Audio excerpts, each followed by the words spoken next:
yang kita yakini, apa yang kita pelajari ini benar, tapi kita tidak mengklaim kita benar semuanya.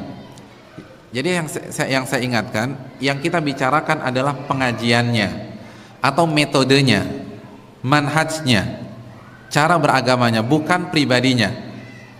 Artinya pribadi saya dan kita semua itu tidak maksum, pasti jatuh ke dalam kesalahan, dan bisa jadi suatu ketika kita jatuh ke dalam kesalahan fatal.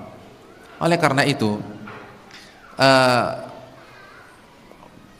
firqatun najiyah atau pengajian yang benar, yang pertama, pengajian tersebut memiliki referensi yang jelas, ada rujukannya, dan rujukannya adalah Al-Quranul Karim dan hadis-hadis Nabi SAW yang sahihah.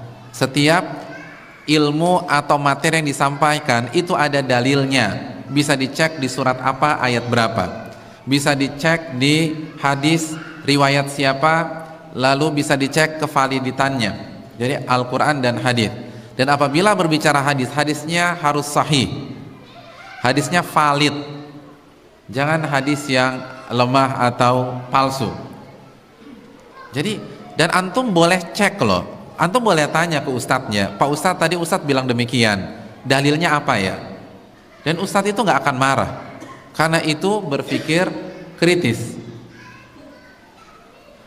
dan beliau akan kasih tahu ini surat ini ayat sekian, hadisnya bisa dicek di Bukhari, bisa dicek di Sunan Abu Dawud, bisa dicek di Musnad Imam Ahmad dan lain sebagainya. Jadi pengajian itu harus ilmiah, ada referensi, ada rujukan, jadi bisa dicek, bukan perenungan dari pemateri, ada di kitab apa, penjelasannya di mana, dan seterusnya. Yang kedua, Al-Quran dan hadis itu dipahami dengan pemahaman yang benar, pemahaman Rasulullah dan para sahabat, bukan pemahaman ustadz tertentu atau si pemateri atau kiai atau buya dan seterusnya, tanpa mengurangi rasa hormat kita. Tapi ayat dan hadis itu harus kita pahami dengan pemahaman Nabi dan para sahabat. Dan ini nasihat para ulama kok, bukan nasihat kita. Syekh Abdul Qadir Jailani, pernah dengar nama itu? Namanya harum tidak di Sumatera Barat? Harum. Beliau pernah berkata, memberikan nasihat dalam kitabnya Fathur Rabbani.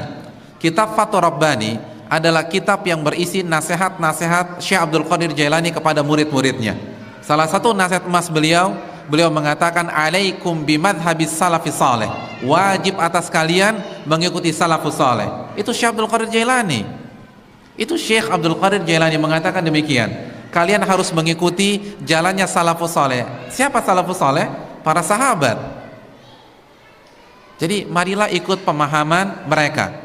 Karena kalaupun ayatnya benar, hadisnya sahih, tapi kalau dipahami dengan pemahaman yang keliru, itu bisa menyimpang. Saya ingin bertanya, kita sekarang ada berapa di masjid ini? Kira-kira ada berapa? Kira-kira aja deh, nggak perlu dihitung satu-satu, nggak perlu angkat tangan atau berdiri. Ada berapa? 200? Bisa kurang? Oh, kok nawar? 200 lah, 200 orang. Kalau saya bertanya kalau ada yang bertanya kepada kita semua, tolong jelaskan tafsir surat An-Nas menurut pemahaman Anda. Kita semua ada 200 orang. Kira-kira yang lahir ada berapa tafsir? Kira-kira sama semua tidak? Tidak. Akan lahir 200 tafsir. Padahal ayatnya sama. Ayatnya nggak berubah. Qul a'udzu birabbin nas. Tapi yang satu ke kanan, yang satu ke kiri, satu ke atas, satu ke bawah. Karena apa? Ditafsirkan dengan pemahaman masing-masing. Itulah kenapa Syekh Abdul Qadir Jailani mengatakan, alaikum bimadhabis salafis saleh, wajib atas kalian mengikuti jalannya para sahabat, tafsirnya para sahabat, karena sahabat adalah murid-murid langsung dari Nabi SAW. Ini yang perlu kita camkan bersama-sama. Itu yang kedua. Jadi pemahamannya bisa dipertanggungjawabkan dan bisa dicek buku-buku referensinya. Jadi bisa ditanya, Ustadz tadi itu pemahaman siapa, bisa dicek di mana, nggak ada masalah. Itu yang kedua. Yang ketiga, pengajian yang benar tidak mengajarkan fanatik kepada pribadi tertentu, kelompok tertentu, karena kita mengarahkan umat kepada Allah dan Rasulnya, bukan kepada diri kita.